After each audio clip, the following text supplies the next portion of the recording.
सोचिए अगर कोई वंदे मातरम का अपमान करे तो क्या उसे सजा मिलनी चाहिए। अब सरकार एक ऐसा बड़ा फैसला लेने जा रही है जिसने पूरे देश में नई बहस छेड़ दी है। कुछ लोग इसे देशभक्ति का सबसे बड़ा कदम बता रहे हैं और कुछ लोग इसे फ्रीडम ऑफ चॉइस से जोड़ रहे हैं। लेकिन आखिर ऐसा क्या हुआ कि वंदे मातरम अचानक फिर से नेशनल डिबेट का हिस्सा बन गया है।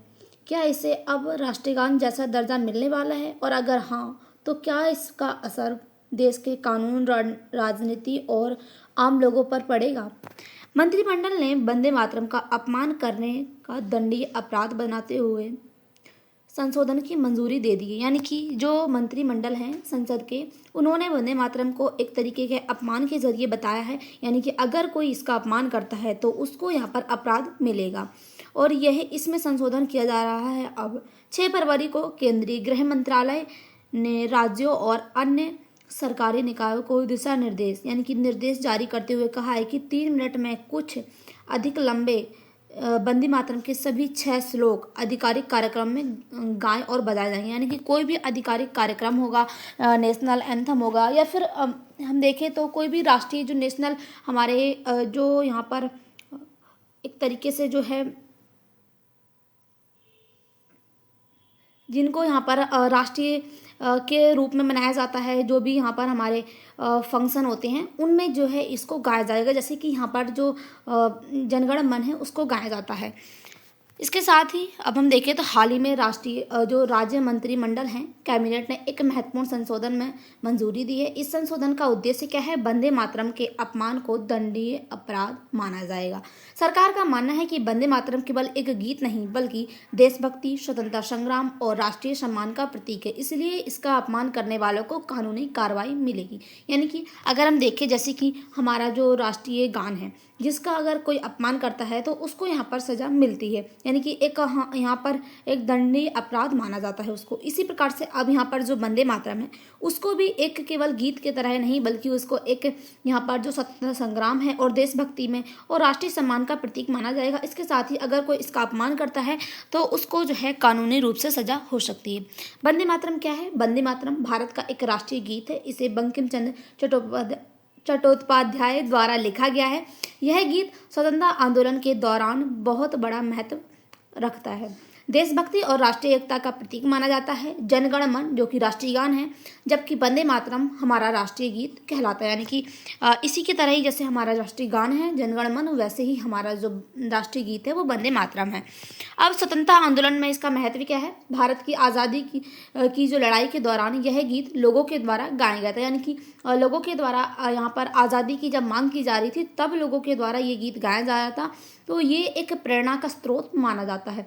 स्वतंत्रता सेनानियों इस गीत को गाकर जो है आंदोलन जो है करते थे। यानी कि कोई भी यहाँ पर हमारी स्वतंत्रता से जुड़ा हुआ आंदोलन हुआ करता था, उस आंदोलन में जो है इस गीत के जो 6 श्लोक होते हैं उनको गाया जाता है। अंग्रेज सरकार इस गीत से डरती थी क्योंकि यह लोगों में जो है देशभक्ति जगाता था। यानी कि जो वंदे मातरम है यह लोगों के अंदर जो है अंदर आत्मा से जो है लोगों के अंदर देशभक्ति जगाता था। और कई जगह यह गीत जो है रोक लगाने की भी कोशिश की गई थी। यानी कि जो अंग्रेज सरकार थी, जो कि यहाँ पर भारतीय लोग यहाँ पर ये गीत गाया करते थे, तो अंग्रेज सरकार के द्वारा यहाँ पर रोक लगाई जा रही थी और काफ़ी कोशिशें भी की गई थी। इसीलिए वंदे मातरम भारत की आज़ादी और बलिदान का प्रतीक माना जाता है। इसीलिए अब इसको जो है यानी कि इसका अगर अपमान कोई करता है तो एक दंडनीय अपराध माना जाएगा। राष्ट्रीय गान और राष्ट्रीय गीत में क्या अंतर है? बहुत लोग राष्ट्रीय गान और राष्ट्रीय गीत को एक ही समझते हैं, लेकिन दोनों अलग हैं। जो राष्ट्रीय गीत है वो वंदे मातरम है और राष्ट्रीय गान है वो जनगण मन अधिनायक। यानी कि उसके साथ ही यहाँ पर राष्ट्रीय जो गीत है वो बंकिम चंद्र चट्टोपाध्याय ने लिखा था। उसके साथ ही राष्ट्रीय गान को रविंद्रनाथ टैगोर के द्वारा लिखा गया था। और राष्ट्रीय गीत देशभक्ति का प्रतीक माना जाता है। उसके साथ ही जो राष्ट्रीय गान है वो आधिकारिक राष्ट्रीय गान माना जाता है। अब इसके साथ अगर हम देखें तो ये जो नया संशोधन यहाँ पर किया गया है मंत्रिपरिषद के द्वारा, यहाँ पर संसद में कैबिनेट ने जिस संशोधन को मंजूरी दी है उसके अनुसार वंदे मातरम का अपराध यानी कि जो अपमान है उसको एक अपराध माना जाएगा। सार्वजनिक रूप से इसका मजाक उड़ाना, इसका अपमान करना एक दंडनीय अपराध होगा। सोशल मीडिया पर अपमानजनक पोस्ट करने पर भी कार्रवाई हो सकती है। पुलिस एफआईआर दर्ज कर सकती है। दोषी पाए जाने पर जेल भी हो सकती है। उसके साथ ही जुर्माना भी लगाया जा सकता है। यहाँ पर ये जो है माना जा रहा है कि अगर कोई ऐसा अपराध करता है तो उसको 3 साल की सजा हो सकती है जेल की। अब अपमान किसे माना जा सकता है, यानी कि किस चीज़ से हम कह सकते हैं कि हमारा जो राष्ट्रीय गीत है उसका अपमान हो रहा है। संशोधन के अनुसार निम्न कार्य अपमान की श्रेणी में रखे गए, जैसे कि अगर हम देखें तो जानबूझकर जो राष्ट्रीय गीत है उसका मजाक उड़ाना या उसके बारे में अपशब्द कहना, इसके साथ ही राष्ट्रीय गीत को विकृत रूप से प्रस्तुत करना, यानी कि गलत रूप से प्रस्तुत करना, उसके साथ ही सार्वजनिक कार्यक्रम में जानबूझकर जो है इसका अनादर करना, सोशल मीडिया पर गलत या अपमानजनक जो है सामग्री फैलाना राष्ट्रीय गीत के बारे में। उसके साथ ही हालांकि अंतिम परिभाषा कानून बनाने के बाद जो है स्पष्ट हुई, यानी कि अभी तक इसकी कोई अंतिम परिभाषा स्पष्ट नहीं की है कि क्या माना जाएगा कि जो है यहाँ पर हमारे राष्ट्रीय गीत का अपमान हो रहा है। ये जो है अभी तक कोई आधिकारिक यहाँ पर पुष्टि नहीं हुई है कानून के द्वारा, अभी बस यहाँ पर अनुमान लगाया जा रहा है। अब सरकार का पक्ष क्या है? सरकार का कहना है कि जो राष्ट्रीय सम्मान है, राष्ट्रीय गीत को राष्ट्रीय सम्मान की रक्षा के रूप में माना जाता है, यानी कि जो वंदे मातरम है ये हमारे देश की पहचान और संविधान जो सम्मान है उससे जुड़ा हुआ है। देशभक्ति की भावना जानबूझकर यानी कि लोगों के मन में जो है देशभक्ति की भावना को मजबूत करता है। सरकार चाहती है कि नागरिक राष्ट्रीय प्रतीकों का सम्मान करें और उसका आदर करें।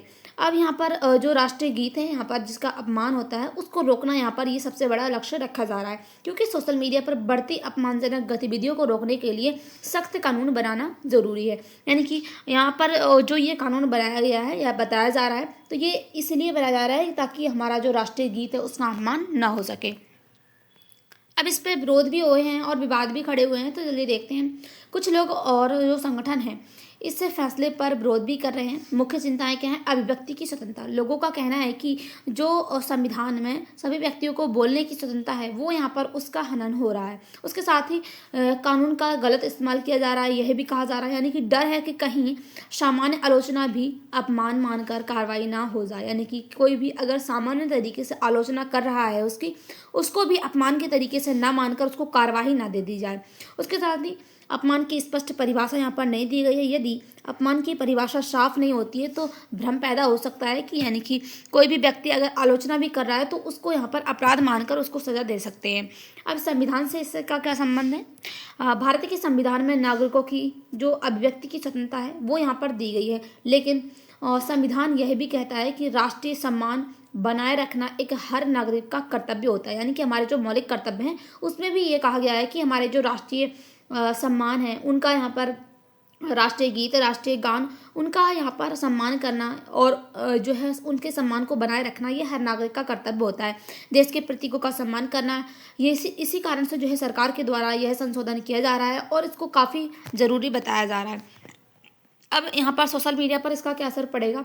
फेसबुक, यूट्यूब, इंस्टाग्राम और एक्स ट्विटर जैसी साइटों पर पोस्ट की निगरानी बढ़ जाएगी, यानी कि अगर कोई ऐसा यहाँ पर अपमानजनक शब्द यहाँ पर राष्ट्रीय गीत पर देखा जाता है तो उस पर जो है कार्रवाई हो सकती है। अपमानजनक वीडियो, मीम, पोस्ट और कोई भी यहाँ पर करते हैं ऐसा कोई तो उस पर जो है उसके ऊपर कार्रवाई की जाएगी। डिजिटल प्लेटफॉर्म पर जिम्मेदारी जो है वो बढ़ जाएगी, यानी कि जो हमारे राष्ट्रीय गीत हैं, राष्ट्रीय गान हैं, उनका सम्मान जो है वो बढ़ जाएगा।